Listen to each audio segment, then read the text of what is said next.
Ladies and gentlemen, if Donald Trump continues to raise $80 million, so within a couple of days, Donald Trump's campaign fundraising soared by $8 million since indictment, about 2 weeks or so, was announced as his lawyers say New Yorker Raymond will boost his brand and turn him into, so that's the Daily Mail. And Politico, the data's clear, the indictment makes Republicans like Trump more. Now, think about this from a political perspective, because there is no legal viewpoint on this, or the legal basis. There is none. There's no FEC crime. There's no federal crime. Alvin Bragg and the Manhattan District Attorney's office, the prosecutors in New York, Alvin Bragg is the Manhattan District Attorney. What they did was indict Trump on misdemeanors and then say, well, these misdemeanors are felonies. You just wait until you actually see the crime he committed on a federal level. But there was no crime on a federal level. There was no crime. They didn't even list a crime within the indictment. New York has become just a political tool of the Democratic Party. Everyone knows this. It's purely political. It's nothing to do with the rule of law. And when they say, well, nobody's above the law yet, Hillary and Joe and Hunter are obviously above the law. We know that Hillary Clinton did break laws pertaining to servers that siphoned classified data onto them, top secret data. It's impossible to do so from a cyber perspective. But the Honorable James Comey said, well, no reasonable prosecutor would indict. That means above the law. That is not what the political realities change. So people who you might think will never be indicted, that could change very quickly. But I do think that Hillary Clinton will be the 24 nominee for the Democratic Party. I think it'll be Trump-Hillary 2024. I don't think that they want another political victory for Trump, so they could very well drop this case. It could very well be dismissed on appeal even after the conviction. If there's a conviction in New York, it'll go to the Supreme Court anyway, according to Alan Dershowitz, and it won't survive there. Because it wasn't even a campaign finance. There was no campaign finance violation. Like, Trump doesn't have secret servers illegally siphoning top secret intel, or a laptop full of incriminating criminal behavior. There's nothing like that. Okay? They have suspicion with Trump, and they try to nitpick and find some way to get him. Okay? But if they've already reached a point of diminishing returns, if the diminishing returns get even worse for the Democratic Party, they might actually try to drop this one and move to the obstruction.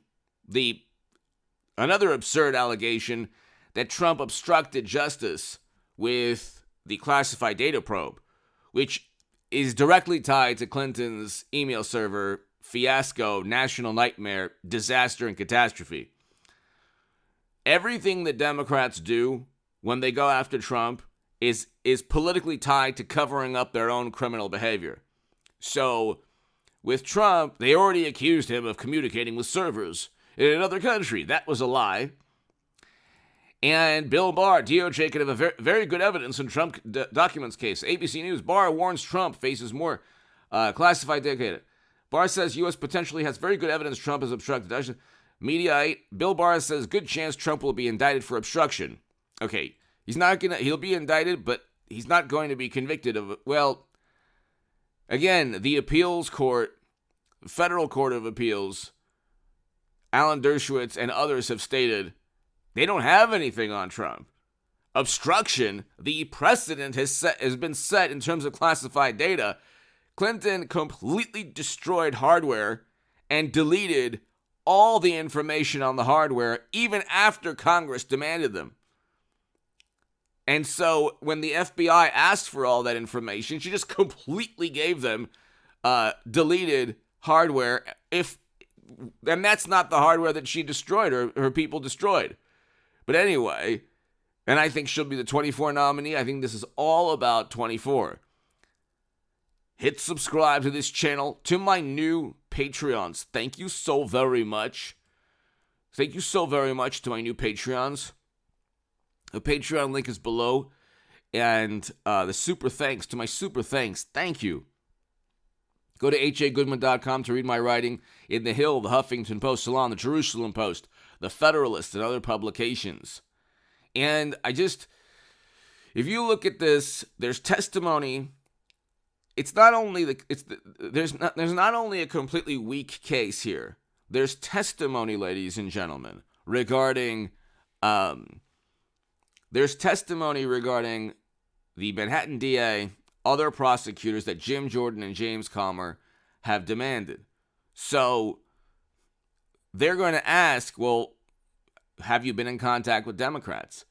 Did the Democratic Party compel you or influence you in any way, shape, or form?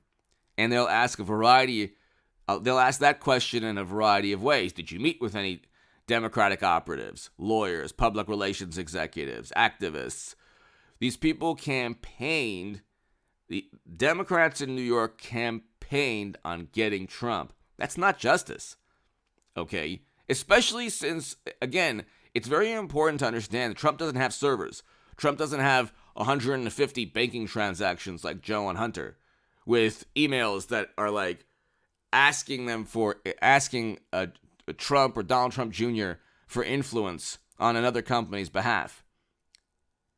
What they did with Trump with obstruction is they accused him of something he didn't do, and then they said, oh, no. Okay, the classified data issue, he was allowed to declassify anything. So if you've noticed, they haven't gotten him on the classified issue. He was allowed to declassify anything. They haven't gotten him on the classified data issue because he's a former president with the power to declassify. The same thing they tried to do in the Mueller probe, so they accused him of something he didn't do. They said, you're a Russian operative, we're going to investigate. Well, he wasn't, but they got the machinery, they got the momentum, inertia of a government investigation going against Trump, and they said, well, he obstructed our attempts at tormenting him. So they're going to do the same thing with the classified data. So the classified data, he didn't do anything wrong. But the inertia, the momentum of this gigantic government investigation with a second special counsel, they impeached him twice. They had two special counsels. They eventually indicted him. They're going after this man with everything they have, and it's still not working. It's not working. He's getting $8 million in 2 weeks. It's like breaking fundraising records. He is... his poll numbers are through the roof. So if the Politico article, Republicans, the data is in. Republicans love Trump even after indictment, and now everybody knows it's purely political. This has absolutely nothing to do with the rule of law. Absolutely, positively nothing to do with the rule of law. It's not about. None of this is about. Protecting the people of New York or protecting the country. You have the Democratic Party and never Trumpers. You have a political system against one man who is against endless wars. So in terms of foreign policy, you have Republicans and mainly Democrats, but also the never Trumpers have no problem with endless wars and invasion in Europe. They have no problem at all. They would allow that to just go on forever. That's not Trump's foreign policy. Trump would not allow that. And he would have worked tirelessly. And that would not have happened under Trump because he would have brought everyone together, just like several European leaders tried before the invasion took place. But Biden did not. Democrats have used the invasion in Europe to mask all of their failures, from shortages to inflation to energy problems.